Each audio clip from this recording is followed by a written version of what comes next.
आपका, वह होता है आपका mu equal to under root N, और एन प्लस क्या होता है आपका 2, और इसकी यूनिट क्या होती है बीएम, यानी बोहर मैग्नेट्रॉन इसकी क्या है इकाई है आपका।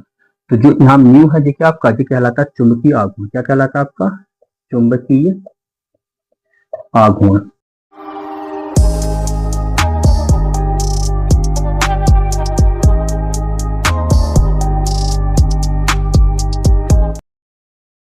हेलो स्टूडेंट, आज की वीडियो में आपका स्वागत है। आप अच्छे से पढ़ाई कर रहे होंगे और आज की वीडियो आपके लिए बेहद ही खास होगी, क्योंकि आज की वीडियो में हम देखने वाले हैं डी ब्लॉक से संबंधित क्या है आपके जो भौतिक गुण हैं उस पर हम चर्चा करेंगे आपका।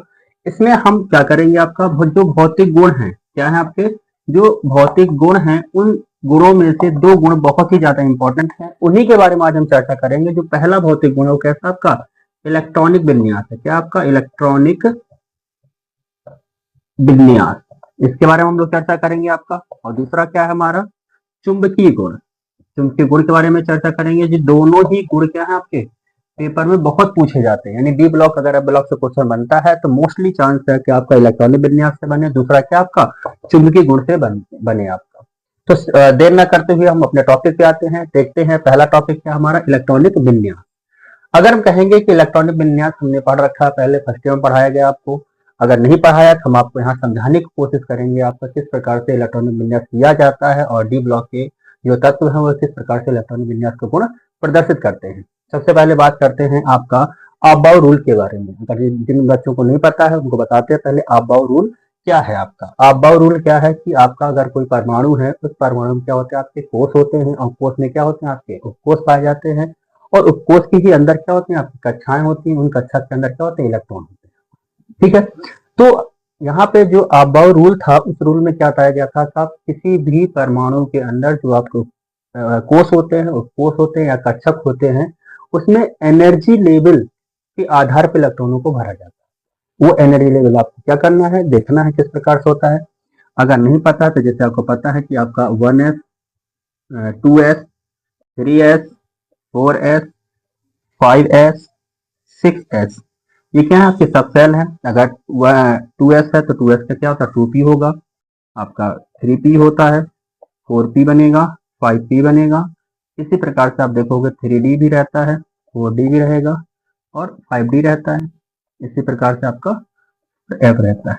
जब भी आपको एनर्जी लेवल भरनी रहती है तो आपको सिंपल सा तरीका क्या होता है, सबसे पहले हम क्या करते हैं एनर्जी लेवल कहाँ जाएगा 1s में इलेक्ट्रॉन जाता है, 1s के बाद कहाँ जाएगा आपका 2s में जाएगा, 2s के बाद कहाँ जाएगा आपका 2p, फिर 3p में जाता है, फिर क्या जाए आपका इसमें जाएगा।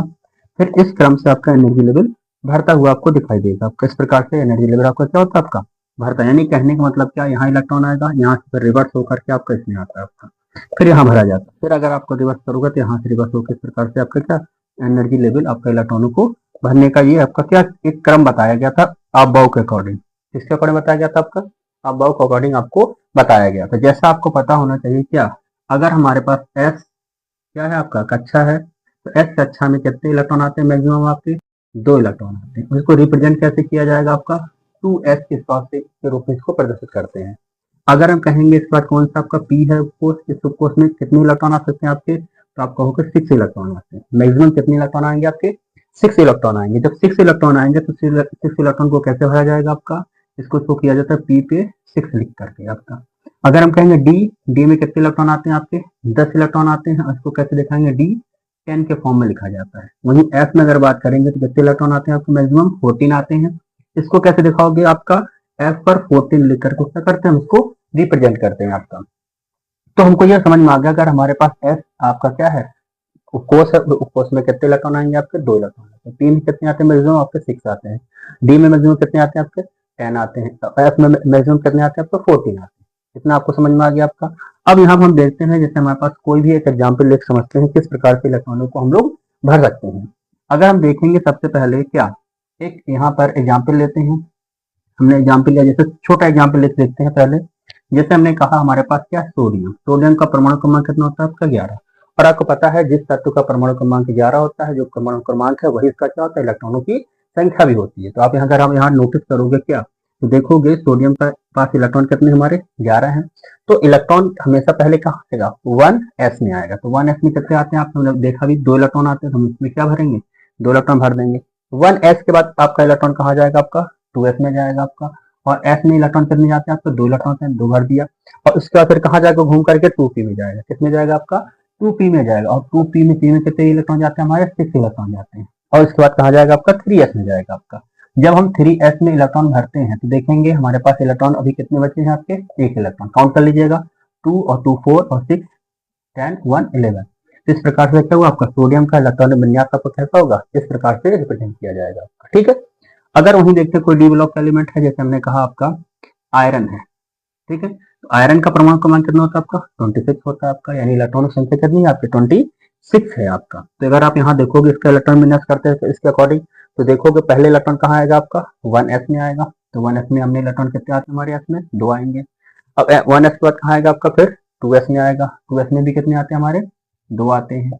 अच्छा, 2s के बाद कहाँ जाएगा आपका, 2p में जाता है। 2p में कितने आएंगे आपके, 6 इलेक्ट्रॉन आता है। और उसके बाद क्या आएगा, 3s। और 3s में कितने इलेक्ट्रॉन जाएंगे आपके, 2 इलेक्ट्रॉन जाएंगे आपका। और इसी के अकॉर्डिंग क्या आपका, फिर 3p में जाएंगे। 3p में कितने इलेक्ट्रॉन जाते हैं आपके, 6 इलेक्ट्रॉन जाएंगे आपका। 6 के उसके बाद क्या आएगा, 4s आता है। तो 4s में इलेक्ट्रॉन कितने आएंगे आपके, 2 आते हैं। और 4s के बाद इलेक्ट्रॉन कहाँ जाएगा आपका, 3d में जाएगा। और डी में भी हमारे पास कितने इलेक्ट्रॉन बचे हैं आपके, देखेंगे आप, 6 इलेक्ट्रॉन बचे हैं। तो हम 6 यहाँ भर देंगे। इस प्रकार से हमको क्या पता चला आपका, कि डी में कितने इलेक्ट्रॉन आ रहा है आपके, 6 इलेक्ट्रॉन आ रहे हैं। काउंट कर लीजिएगा आपका, देखिए 10 और 18 और 20 26 कितना हो गया आपका, 26। इस प्रकार से हम क्या करते हैं, किसी भी तत्व का आपका इलेक्ट्रॉन विन्यास आप बॉक्स के अकॉर्डिंग आसानी से आप कर सकते हैं। तो आपके लिए एक होमवर्क है, क्या पहला होमवर्क ये है आपका, कि आपका जिन बच्चों को क्या आपका इलेक्ट्रॉनिक विन्यास नहीं आता है, तो क्या करना आपको, 1 से लेकर के 30 तक के तत्वों को क्या करना आपका, इलेक्ट्रॉनिक विन्यास करेंगे तो आपको आसानी से क्या होगा, इलेक्ट्रॉनिक विन्यास आपको आने लगेगा आपका। अब बात करते हैं क्या डी ब्लॉक के बारे में। डी ब्लॉक के इलेक्ट्रॉनिक विन्यास को देखते हैं आपका। अगर हम कहेंगे डी ब्लॉक के इलेक्ट्रॉनिक विन्यास के लिए आपका क्या एक कॉमन फार्मूला होता है, वो फार्मूला आपको क्या होना चाहिए, आना चाहिए आपका। तो उसके बारे में बात करते हैं। ठीक है, देखिए अगर हम कहेंगे डी ब्लॉक का सामान्य इलेक्ट्रॉन विन्यास क्या होता है, यानी डी ब्लॉक के लिए ब्लॉक का सामान्य इलेक्ट्रॉनिक विन्यास, सूत्र क्या होगा आपका इसका, इसका सूत्र देखोगे तो क्या होगा आपका, अगर पिछले कोर्स की बात करोगे तो n-1 s कितना होता है आपका, 2 होता है। n-1 p क्या होता है आपका, 6 होता है। और n-1 d में क्या होगा, 1 to 10 रहेगा। जबकि आउटर सेल की बात करोगे तो उसमें क्या रहेगा, ns क्या रहेगा आपका, 1 या क्या रहेगा आपका, 2 रहता है। ठीक है, ये रहेगा। लेकिन अंतिम इलेक्ट्रॉन हमारा कहाँ जाता है आपका, डी में जाएगा आपका, इसलिए इसको क्या कहा जाता है, डी ब्लॉक एलिमेंट कहा जाता है। अगर आपको डेफिनेशन लिखनी है तो हम कह सकते हैं डी ब्लॉक तत्वों का सामान्य इलेक्ट्रॉनिक विन्यास सूत्र क्या होता है आपका, जे होता है आपका।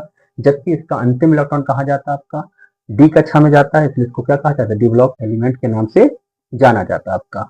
अब हमारे लिए क्या है आपका, हमारे लिए 3D सीरीज, क्या हमारा 3D जो श्रेणी है, इसका हमें क्या करना रहता है आपका, इलेक्ट्रॉनिक विन्यास आपको आना चाहिए, क्योंकि पेपर में यहाँ से बहुत सारे क्वेश्चन आपके बनते हैं। तो हम क्या देखेंगे, 3D सीरीज तत्वों का इलेक्ट्रॉन विन्यास हम लोग यहाँ करके चेक करते हैं, किस प्रकार से इसका इलेक्ट्रॉन विन्यास हम लोग करेंगे आपका।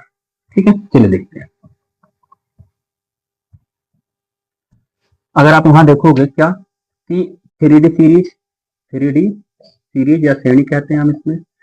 अच्छा, यहाँ पे जो एलिमेंट आता है कौन सा आता है आपका, scandium, titanium, vanadium, chromium, manganese, iron, cobalt, nickel और आपका क्या है, कॉपर और जिंक। पहले यहाँ तक करते हैं, देखते हैं इसका कितना होगा आपका, 21 और आपका 22, 23, 24, 25, 26, 27, 28।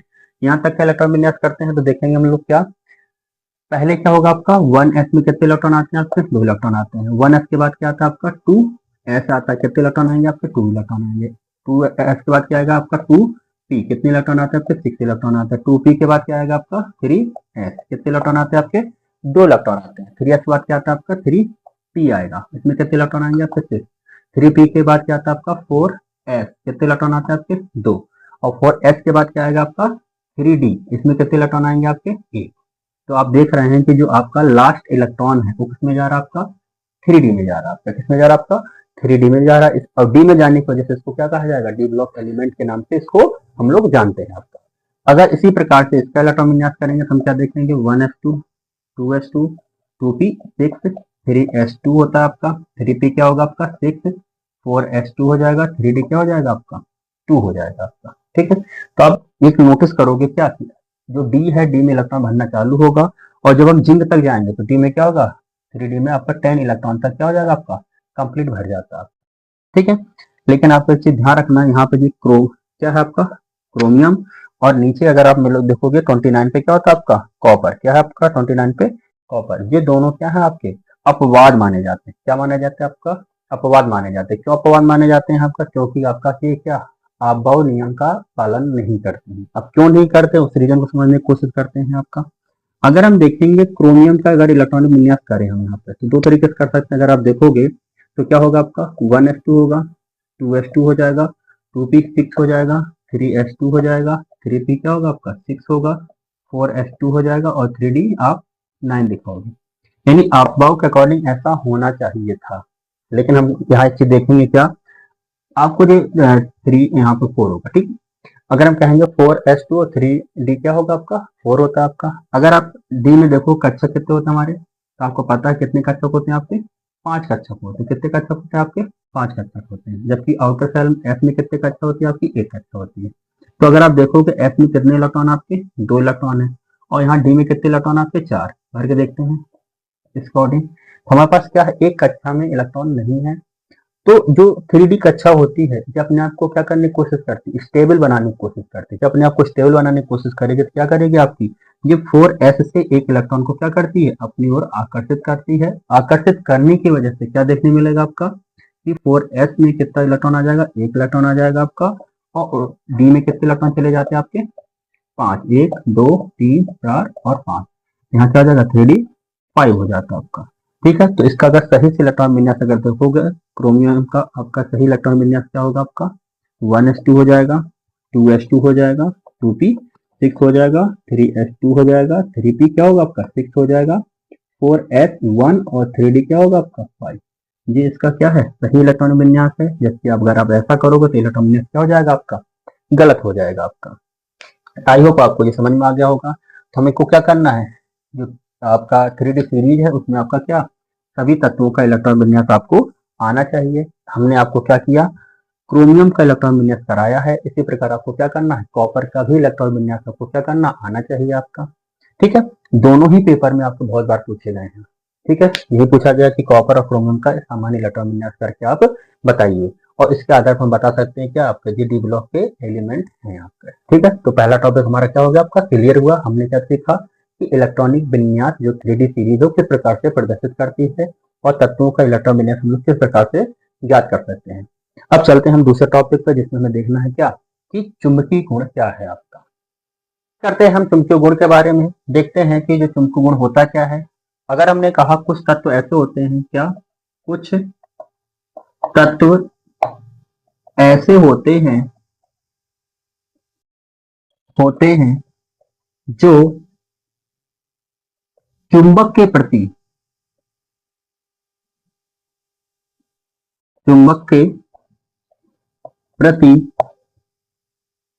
संवेदनशील होते हैं। क्या होते हैं आपके संवेदनशील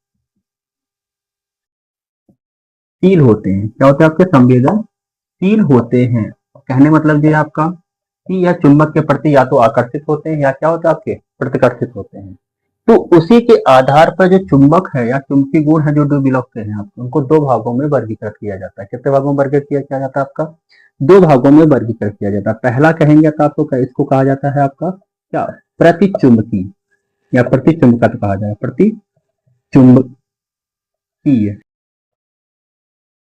की गुण कहा जाएगा आपका। दूसरा कहा जाएगा आपका अनुचुंबकीय। क्या कहा जाएगा आपका अनुचुंबकीय पदार्थ बोल सकते हैं या गुण बोल सकते हैं, पदार्थ बोल देते हैं यहाँ पर आपका। तो आप देखोगे क्या कि कुछ आपके तत्व ऐसे होते हैं जो क्या करते हैं प्रतिचुंबकत्व का गुण दिखाते हैं, कुछ क्या करते हैं आपका अनुचुंबकत्व का गुण रखते हैं आपका। कुल मिलाकर के यह है आपका कि वे पदार्थ जो चुंबक के प्रति संवेदनशील होते हैं, यानी कहने का अर्थ है या तो वह चुंबक के प्रति आकर्षित होते हैं या चुंबक के प्रति क्या होता है, प्रतिकर्षित होते हैं। उसके आधार पर चुंबक को कितने भागों में बांटा गया आपका, दो पदार्थों को दो भागों में बांटा गया है। पहला क्या है आपका प्रतिचुंबकीय पदार्थ, दूसरा क्या आपका अनुचुंबकीय पदार्थ। अगर हम कहेंगे कि प्रतिचुंबकीय पदार्थ क्या होता है, पहले इसको समझने की कोशिश करते हैं। तो हम देखेंगे पहले क्या प्रतिचुंबकीय पदार्थ, यानी वे तत्व या वे पदार्थ या वे तत्व जिसके पास युग्मित इलेक्ट्रॉन उपस्थित होते हैं उन्हें प्रतिचुंबकीय पदार्थ कहते हैं। क्या कहते हैं, प्रतिचुंबकीय पदार्थ कहते हैं। कहने का मतलब क्या है आपका कि प्रतिचुंबकीय पदार्थ वे पदार्थ होते हैं जिसके पास क्या होता है, युग्मित इलेक्ट्रॉन पाए जाते हैं। मतलब कहने का इसके पास अयुग्मित इलेक्ट्रॉन आपके एक भी नहीं पाए जाएंगे। अगर एक भी अयुग्मित इलेक्ट्रॉन नहीं पाया जा रहा तो क्या होगा आपका, उसको प्रतिचुंबकीय पदार्थ कहा जाता है आपका। तथा यह चुंबक के प्रति कैसे होते हैं आपके, प्रतिकर्षित होते हैं। प्रतिकर्षित मतलब क्या है, अगर मान लीजिए किसी का क्या है, सभी कक्षक भरे होते हैं तो वह किसी का जोड़ने की कोशिश नहीं करते हैं। तो ये तत्व भी क्या करते हैं, किसी का जोड़ने की कोशिश नहीं करते हैं। फॉर एग्जाम्पल अगर आप यहाँ देखोगे, सबसे अच्छा एग्जाम्पल क्या है आपका Zn प्लस या Zn+2 देखोगे आप, ठीक है। और देखोगे अगर आप तो कॉपर प्लस देखोगे आप, तो ये जो एलिमेंट है इन्हें क्या कहा जाएगा आपका, इन्हें कहा जाता है आपका क्या, प्रतिचुंबकीय पदार्थ कहा जाता है आपका। अब ये क्यों कहलाते हैं प्रतिचुंबकीय पदार्थ, अब इसको एग्जाम्पल पर्पज से समझने की कोशिश करते हैं। अगर आप एग्जाम्पल पर्पज से समझोगे, क्या देखोगे आपका, जिंक जब +2 है आपका तो इसका इलेक्ट्रॉनिक विन्यास हम करते हैं तो क्या देखेंगे आपका 1s2 2s2 2p 6 3s2 3p 6 और 4s यहाँ 0 हो जाएगा और क्या होगा 3d 10। तो आपको इससे यहाँ पता चला क्या, डी के सभी कक्षा कैसे हैं, पूर्ण रूप से भरे हुए हैं। नहीं है तो आप कक्षा बना के देख सकते हैं आपका 1 2 3 5।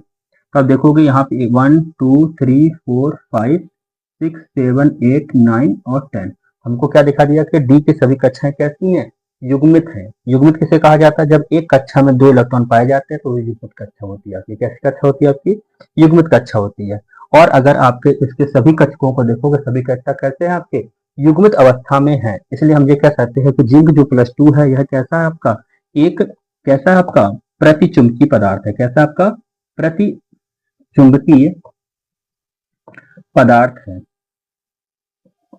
क्या आपका यह प्रतिचुंबकीय एक पदार्थ है आपका। अगर वहीं कॉपर आप प्लस का देखोगे तो कॉपर प्लस का भी क्या होगा आपका, इसी प्रकार से इलेक्ट्रॉन विन्यास करेंगे और देखेंगे क्या, 4s में 1 इलेक्ट्रॉन होता है जिसको वह त्याग करके क्या 3d पूरी कक्षा कैसा करता है आपका, कंप्लीट भर लेता है आपका। इसलिए आपका जिंक +2 और कॉपर प्लस क्या आपका एक चुंबकीय कैसा पदार्थ है आपका, प्रतिचुंबकीय पदार्थ का गुण प्रदर्शित करता है। अगर हम कहेंगे यहीं पर अनुचुंबकीय पदार्थ कैसे कहा जाएगा, अनुचुंबकीय पदार्थ प्रतिचुंबकीय पदार्थ से जस्ट क्या होता है, विपरीत होता है। तो उसको हम समझते करते हैं कैसा होता है आपका, हम उसमें कह सकते हैं कि वे चुंबकीय पदार्थ जिसमें क्या होते हैं आपके अयुग्मित इलेक्ट्रॉन पाए जाते हैं, जिसमें क्या पाए जाते हैं आपके अयुग्मित इलेक्ट्रॉन पाए जाते हैं, क्या कहलाते हैं आपके अनुचुंबकीय पदार्थ कहलाते हैं। क्या कहलाते हैं आपके अनुचुंबकीय पदार्थ कहलाते हैं। देखते हैं डेफिनेशन क्या होगा आपका, अनुचुंबकीय पदार्थ, अनुचुंबकीय पदार्थ यानी जिसके पास अयुग्मित इलेक्ट्रॉन उपस्थित होते हैं, अनुचुंबकीय पदार्थ कहलाते हैं। फॉर एग्जाम्पल अगर आप देखोगे यहाँ पे, और ये क्या करेंगे, अनुचुंबकीय पदार्थ चुंबक के प्रति कैसे होते हैं आपके, आकर्षित होते हैं, उसके साथ जुड़ने की कोशिश करते हैं, उसके साथ मिलने की कोशिश करते हैं। ठीक है, तो आप देखोगे एग्जाम्पल में, अगर आप देखो यहाँ पे बहुत सारे एग्जाम्पल है आपका, जैसे हमने कहा Fe+2 है, Fe+3 है, और अगर हमने कहा निकेल +2 है, हमने कहा कॉपर +2 है आपका। ये बहुत सारे एग्जाम्पल हैं जो आपके कैसे होते हैं, आपके अनुचुंबकीय गुण दिखाते हैं। अनुचुंबकीय में क्या देखना पड़ता है, आपका अयुग्मित इलेक्ट्रॉनों की संख्या देखनी पड़ती है। जिसमें अयुग्मित इलेक्ट्रॉन ज्यादा होंगे वह उतना ही ज्यादा क्या होगा आपका अनुचुंबकत्व का गुण क्या करेगा आपका, प्रदर्शित करता है आपका। तो देखते हैं, जैसे हमने एग्जाम्पल लिया, हमने क्या, जैसे Fe+2 लिया, तो Fe+2 का अगर आप इलेक्ट्रॉनिक विन्यास करोगे तो इसका +2 दिखाया गया, तो इलेक्ट्रॉन विन्यास करेंगे क्या देखने मिलेगा, 1s2 2s2 2p 6 3s2 3p क्या हो जाएगा आपका 6 4s0 और 3d क्या हो जाएगा आपका 6 हो जाएगा। तो आप देख रहे हैं 4s में कितने इलेक्ट्रॉन होंगे आपके 0। कुछ बच्चे क्या करते हैं कि 4s में 2 इलेक्ट्रॉन रखते हैं, इसका आपका इसमें 4 का, जो आपकी गलत है। क्यों, क्योंकि हमेशा आउटर कोष से इलेक्ट्रॉन निकलता है, तो सबसे बाहरी कोष कौन सा आपका 4s है। पहले यहाँ से इलेक्ट्रॉन निकलेगा, जब इससे इलेक्ट्रॉन निकल जाएगा तब आपका क्या होगा, इससे इलेक्ट्रॉन निकलता है। हमें कितने निकालने हैं आपके, 2 निकालने, तो 4s का ही इलेक्ट्रॉन क्या होगा आपका निकाला जाएगा, जबकि 3d में इलेक्ट्रॉन आपका रहेगा। तो अगर 3d में देखोगे तो कितने इलेक्ट्रॉन पाए जाएंगे आपके, 5 आपके कक्षक होते हैं, तो वो 1 2 3 4 5 और 6। तो हमें ये देखने मिल रहा है कि इसके क्या है, जो n क्या अयुग्मित इलेक्ट्रॉन संख्या कितनी हो रही है हमारी, 4 हो रही है। अगर अयुग्मित इलेक्ट्रॉन संख्या कैसी है, 4 है, हम ये कह सकते हैं जो Iron+2 है यह अत्यधिक क्या होता है आपका, एक अनुचुंबकत्व का गुण प्रदर्शित करने वाला क्या है आपका एक आयन। ठीक, आई होप आपको ये चीज समझ में आ गई होगी। दूसरी चीज क्या है आपका, कि अगर हम कहें क्या किसी तत्व के चुंबकत्व का मान ज्ञात किया जा सकता है आपका, तो आप कहोगे हाँ हम चुंबकत्व का मान ज्ञात कर सकते हैं। किसके द्वारा ज्ञात किया जाता है, तो उसके लिए आपका एक फॉर्मूला होता है जिसको कहते हैं चुंबकीय आघूर्ण कहा जाता है। क्या कहा जाता है आपका, चुंबकीय आघूर्ण की सहायता से हम क्या करते हैं, किसी भी आपके तत्व के चुंबकत्व का मान ज्ञात कर सकते हैं और ये बता सकते हैं यह आपका कैसा होगा, चुंबकत्व का गुण इसका अनुचुंबित कितना है आपका, कम है या ज्यादा है। इसके लिए फार्मूला क्या होता है आपका, वह होता है आपका म्यू इक्वल टू √n और n प्लस क्या होता है आपका 2 और इसकी यूनिट क्या होती है bm, यानी बोहर मैग्नेट्रॉन इसकी क्या है इकाई है आपका। तो जो यहाँ म्यू है ये क्या आपका, ये कहलाता है चुंबकीय आघूर्ण। क्या कहलाता है आपका, चुंबकीय आघूर्ण। और यहाँ पे जो n है ये क्या है आपका अयुग्म